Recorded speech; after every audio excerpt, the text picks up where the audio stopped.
প্রত্যাহার করে নেওয়া যায়।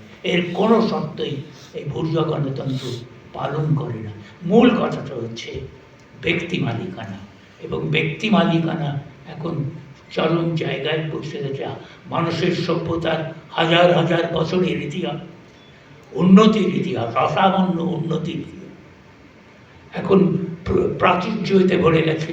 জ্ঞানে বিজ্ঞানে যে অত্যাশ্চর্য বিনয় আমরা উন্নতি করেছি, আর্টিফিশিয়াল ইন্টেলিজেন্স চলে এসছে, মানবের চাইতে দক্ষতার সঙ্গে কাজ করছে।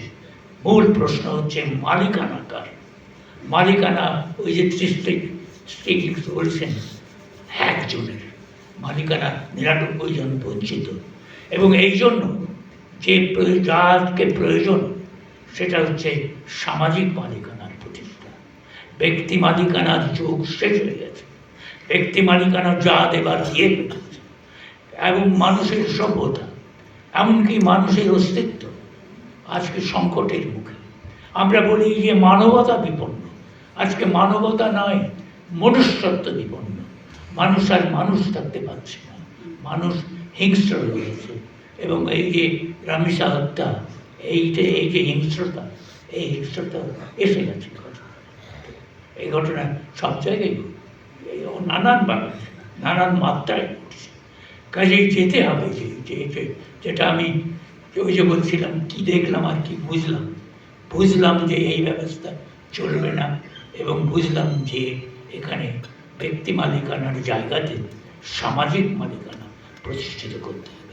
সেটা কোনো এক দেশে করতে হবে না।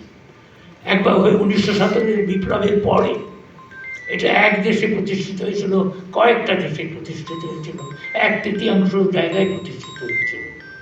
কিন্তু সেই পুঁজিবাদ তার উৎপাদনের যে শক্তিকে বিকশিত করে, ছলনা করে, নানা প্রতারণা করে, লোভ দেখিয়ে, শোষণ এবং ভীতি দেখিয়ে পুঁজিবাদ জয়ী হয়েছে।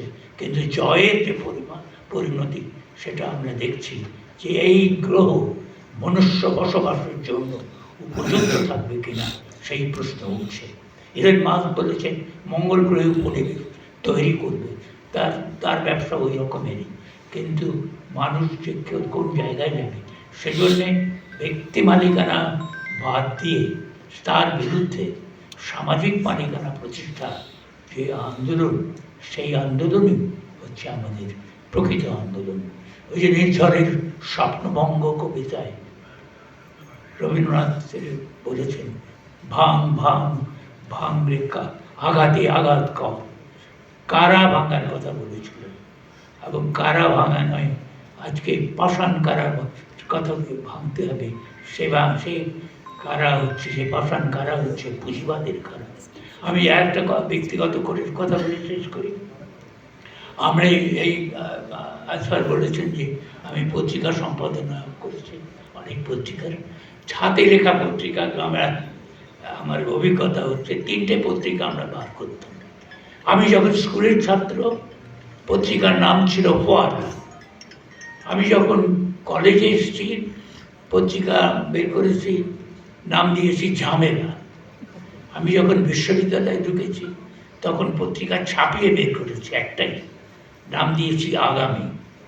এই যে ৩টা ধাপ, আমার কাছে এটা প্রতীকী মনে হয় যে আমরা মনে করেছিলাম যে ফোয়ারার মতো সমস্ত কিছু ঘটবে, ঝর্ণা আসবে, এবং সেই ঝর্ণাতে সৃষ্টিশীলতা আসবে।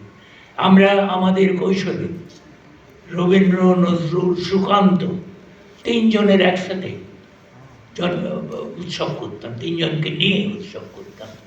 স্বপ্নের মধ্যে ছিল ওই ফোয়ারা, যে ফোয়ারা আসবে।